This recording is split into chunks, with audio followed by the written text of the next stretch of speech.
there's so much flashy, meaningless shit bouncing around your screen that you seriously consider the possibility you've just witnessed Rainbow Bright being double-donged by Dr. Manhattan and the Human Torch, then it means one of two things. Either Liberace stepped on a landmine, or you're playing Marvel vs. Capcom. Yes, Rageaholics eager to drive the nostalgia train straight through mediocrityville, Capcom has yet again slapped a shiny new number at the end of a beloved franchise and called it a day.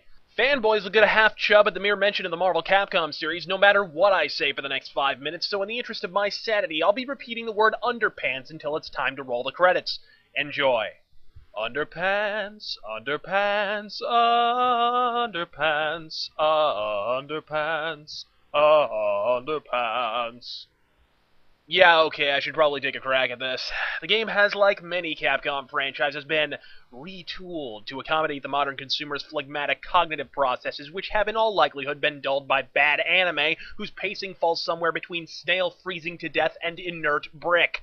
Oddly enough, though, this change is a welcome one for yours truly, as I've always felt the first two Marvel games emphasized flash and speed over strategy and skill. Don't get ahead of yourselves here, though. Skill isn't even on the table when discussing Marvel Capcom 3, as even experienced players mash their ceaseless, trusty combos in perpetuity until they at last hit, then follow them up with a super combo that is in many cases easier to pull off than a standard special move, at which point they can presumably achieve sexual release on their plasticine bust of Chun-Li.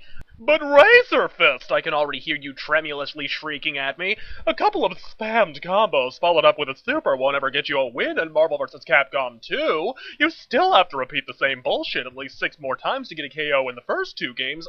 But there's where you're wrong, fictitious internet nerd, because easily the biggest change of the series is that when you hit somebody in Marvel vs. Capcom 3, it actually fucking hurts!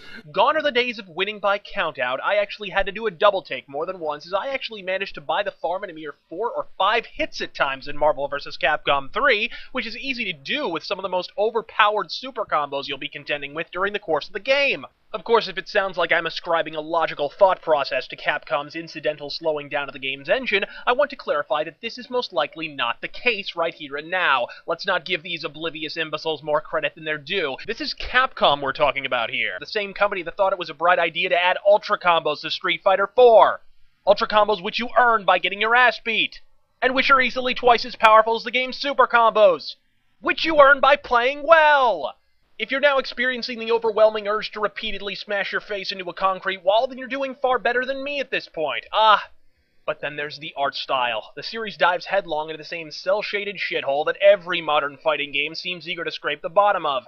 I hated this game's art style from the very beginning, so I can't claim objectivity here, but even in a practical sense, this art style is a hideously amateurish design choice. If you won't trust my opinion as a gamer, then perhaps you'll trust my opinion as a comic book artist. This game's character models are cel-shaded and rendered in high contrast. Process that fact for a moment.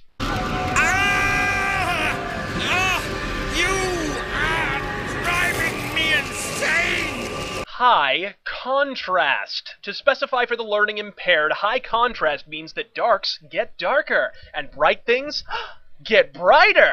In a game where super combos all but involve your character throwing the fucking sun at someone! If you followed that labyrinthine logic, then well done, put a gold star next to your name. I've been critical of the Marvel Capcom series in the past for having too much meaningless anime crap flying around the screen, but at least in the first 2 games you could fill the screen with a fleet of flying monkeys on unicycles and still be able to discern what in fresh hell was going on because the game wasn't rendered in high fucking contrast! And I can already see your poorly typed, badly spelled repudiations. Yeah, but you get used to it after a while. Yeah, you get used to living in a war zone after a while, too. That doesn't mean the first plane out of the Gaza Strip isn't going to have you on it. But I haven't even arrived at the argument that even fans of this game are leveling at Capcom. The pathetic, piddly-ass roster, and Capcom's choice to nickel and dime you for every last additional character. For context, let's take a quick gander at the roster of Marvel vs. Capcom 3.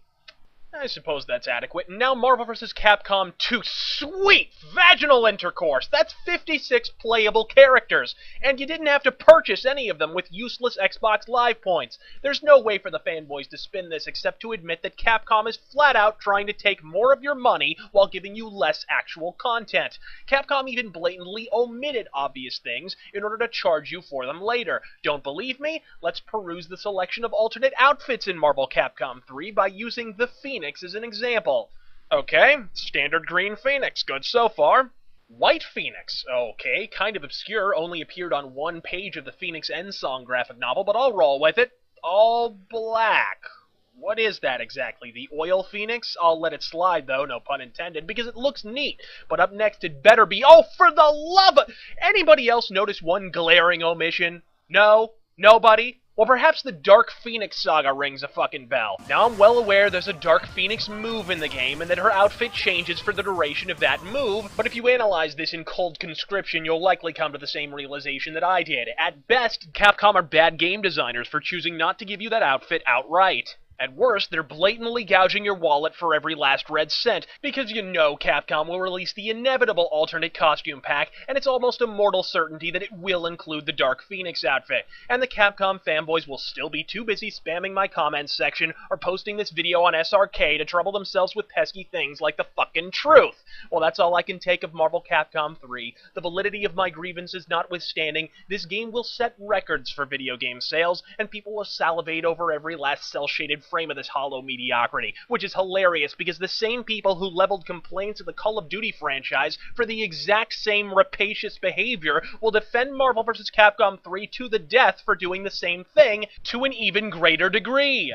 Capcom isn't your buddy, they aren't your pal. A pal lends you a couple bucks for lunch when you're hungry and forgot your wallet. Capcom jumps your starving ass and steals your pocket change, then makes you pay to get your empty wallet back. I'm RazörFist. God fucking speed.